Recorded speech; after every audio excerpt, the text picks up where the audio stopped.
Sidadaun Xinés nain a autoridade policial detein aprezenta habeas corpus para Tribunál Rekursu ou de husu libertasaun imediata.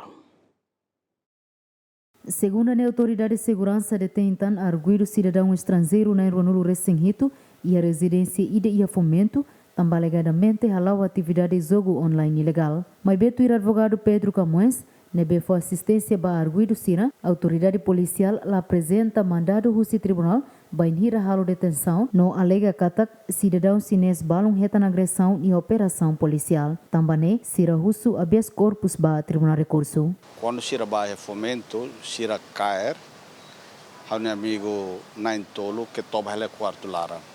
Lá halo atividade qualquer ida. Então, tu irita na Constituição da República obriga quando tama a residência emaninian tem que ser mandato por escrito.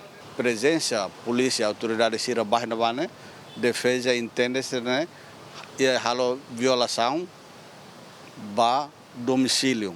Polícia sira mos halo torturação.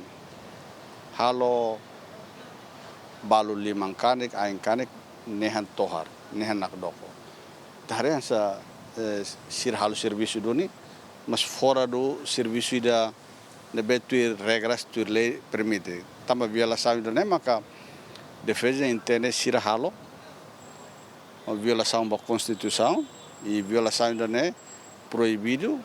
Quando proibido, maka acto sira halo ia ba emna entol nebe hau representa bane contra a lei e Constituição da República, o Tribunal atu decreta libertasaun